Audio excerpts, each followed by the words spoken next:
नमस्कार, सुप्रिया शिंदे व्लॉग्समध्ये तुमचं स्वागत आहे। तर आज आपण टाकाऊ कोलगेटच्या कवरपासून आणि जे आपले फेसवॉशचे बॉटल्स असतात त्याच्यात थोडंफार फेसवॉश उरलेला असतो ह्याच्यापासून किचन क्लिनिंग म्हणजे वटा आणि आपली गॅस शेगडी क्लीन करण्याचं लिक्विड बनवणार आहोत। त्याच्यासाठी व्हिडिओ शेवटपर्यंत पहा म्हणजे तुम्हाला कळेल की मी काय केलेलं आहे। तर बघा, आता स्वयंपाक करून झालेला होता, किचन किती घाण झालं आणि मी इकडे घेतलेला आहे कोलगेट आणि ही आहे फेसवॉशची बॉटल आणि एक लिंबू घ्यायचा आहे, थोडंसं कोमट पाणी घ्यायचं आहे। तर आता एक लिंबू चिरून पूर्ण ह्या गरम पाण्यामध्ये घालायचा आहे। पण लक्षात ठेवा, लिंबू हा डायरेक्ट किचनवर त्याच्या फरशीवरही टाकायचा नाही आहे, त्याच्याने फरशीला पांढरे डाग पडायला लागतात। गरम पाण्यामध्ये टाकल्याच्या नंतर ना त्याचे एकदम डायरेक्ट रिॲक्ट फरशीवर होत नाही, म्हणून कधीही लिंबू गरम पाण्यामध्ये पिळूनच वट्यांच्या किंवा स्टाईलच्या फरशींवरती वापरायचं आहे। आता थोडंसं ते गरम पाणी मी फेसवॉशच्या बॉटलमध्ये टाकून घेतलेलं आहे बघा, आणि राहिलेलं सर्व फेसवॉश त्या पाण्यामध्ये मिक्स झालेलं आहे। कशाला टाकून द्यायचं ना, आपली बचत होते, पैसे जमा होत आहेत।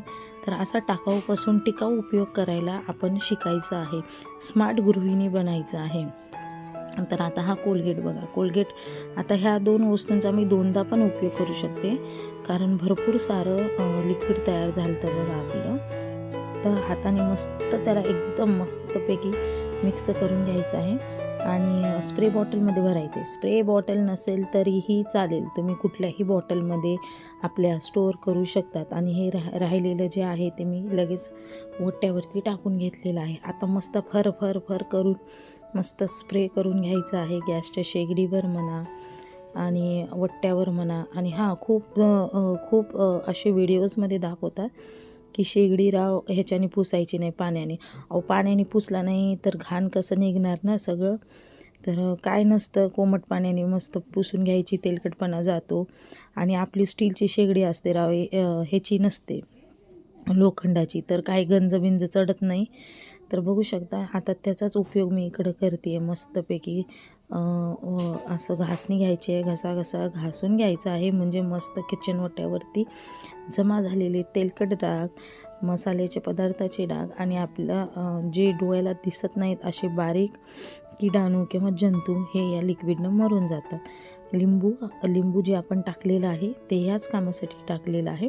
आणि मस्तपैकी आता स्टँड पण पुसून घ्यायचं आहे आणि आता एका कापडाने पूर्ण हे लिक्विडचं मिश्रण लागलेलं शेगडीला आणि वट्याला ते पुसून घ्यायचं आहे। मस्त चकाचक पुसून घ्यायचं आहे, बघू शकता मी पुसून घेतलेलं आहे। आणि आता थोडंसं चांगलं पाण्याचा उपयोग करून परत हे पाणी पूर्ण वट्यावरती वगैरे घालायचं आहे, म्हणजे त्या लिक्विडचा स्मेल आपल्या अन्नपदार्थामध्ये येणार नाही। तर अशा प्रकारे मस्त शेगडी पुसून झालेली आहे बघा, किती छान काळी कुळकुळीत, गॅस पण मस्त चमकतोय, गॅसची शेगडी मस्त चमकते, वट्टा मस्त चमकतोय। तर बघा, अशा पद्धतीने आपण आपले पैसे वाचवू शकतो आणि अशा टाकाऊ वस्तूपासून एक छान अशी टिकाऊ